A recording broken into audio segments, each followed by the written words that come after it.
大家好，我是美食多。我真是万万没想到，把山药和小米放进锅中蒸一蒸，出锅居然这么好吃。这个做法很多人都没有见过，家里面有老人小孩，胃口不好的，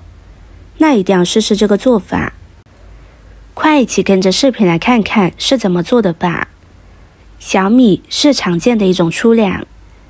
相信很多朋友多少吃过，尤其是在早上，小米粥属于常见的早餐，搭配油条、小笼包、咸菜等等。小米是由谷子去皮之后得到的粗粮，有着悠久的栽培种植历史。小米的营养价值是很丰富的，含有丰富的蛋白质、各种维生素，尤其是维生素 B1 的含量，在粮食中是占据首位的。它的维生素含量是大米的4倍多，其中铁元素的含量是大米的5倍，所以冬季进补少不了它。我们准备适量的小米，将它清洗干净，洗去表面的灰尘杂质。在清洗小米的时候，轻轻的淘洗就可以，不要太用力的揉搓，这样会使小米的营养价值流失。而且清洗小米的时候，清洗次数不要太多了，一般清洗2次就可以。清洗干净，加入清水，将它浸泡2个小时以上。再准备半根山药，将它削去外皮。说到山药，大家都不陌生，这是一种老少皆宜的食物，既能当菜又能当药。山药是一种高营养、低热量的食物，口感软糯香甜，受到很多人的青睐。冬天我家吃的最多的食材就是山药，几乎天天都没有断过。山药不仅营养高，其做法也是多种多样，可熬粥、炖汤、清炒，还可用于制作糕点，都是非常不错的。选择山药的时候，我们最好选择这种铁棍山药，它的粘性大，做出来口感更加蓬松。山药将它切片放入盘中，泡好的小米将它放入蒸锅中，再把山药也放进来，铺平整一些，熟得更加均匀，然后盖上盖子，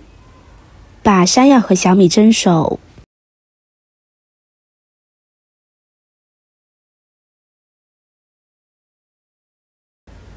这个时间准备一把红枣，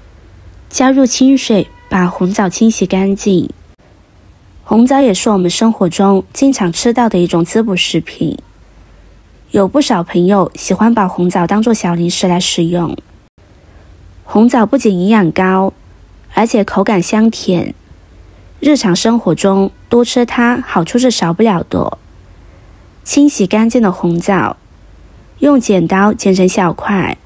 顺便去除枣核。接着再将它切成小丁，嫌麻烦的朋友也可以直接用刀剁，但是不要剁得太碎，有点颗粒感，吃着口感会更好。再准备一把黑芝麻，黑芝麻是我们都认识的一种食材，很多朋友都知道它的营养价值很高，但是吃的人很少，最多的是不知道怎么吃，只有在广告上看过，那些什么芝麻糊之类的，说上当早餐吃，如果是要干体力活，2个小时不到就饿了。芝麻富含油脂和纤维素，芝麻油就是用它提炼出来的，还有大量的铁离子，平时可以多吃一些黑芝麻，营养又健康。现在来看看小米和山药已经蒸好了，可以用筷子戳一戳，能够将山药轻松的戳透，这样就可以关火出锅了。先把山药倒入大碗中，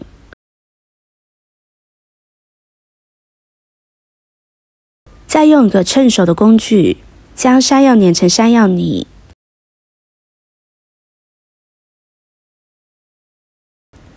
就压成这样细腻的山药泥就可以。再将小米倒进来，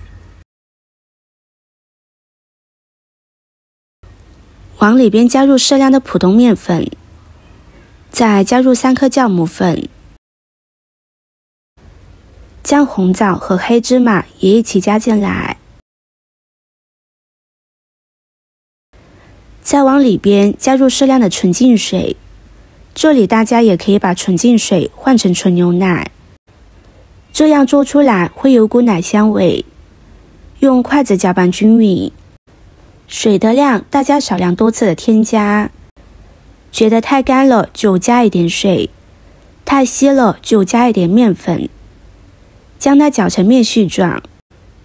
然后再下手揉成面团，在面垫上撒一些干面粉，将面团放到上面，再继续揉一揉，将它整理整理，再搓成长条。朋友们、家人们，视频看到这里了，麻烦您动动您发财的小手，帮忙点一个免费的 like。 对您来说只是举手之劳，对我来说可以高兴的睡不着觉。现在这个视频就辛苦您点赞转发一下吧，非常感谢大家的支持和鼓励。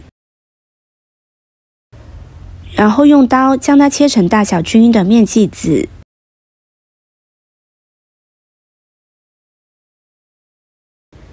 再将它滚一滚，整理整理，像这个样子就可以。在上面放上一些红枣丁，好看又好吃。全部做好，将它放到蒸锅中，先将它醒发10分钟，再开火蒸15分钟。蒸好之后，关火焖3到5分钟，再打开盖子。蓬松暄软的山药小米糕就完成了，开盖就能闻到浓郁的米香，吃上一口香甜松软。无论是作为主食还是小点心都是非常不错的，不塌陷不回缩，口感像面包，咬一口浓浓的小米和山药香味。孩子如果平时不爱吃山药和小米，可以试试这种发糕，做法简单，营养丰富，喜欢的朋友就收藏起来试试吧。今天的分享就到这里了，视频看到这里了，麻烦各位哥哥姐姐动动小手给我点个赞吧，点击我的头像可以看到更多的美食视频。我们下个视频见啦！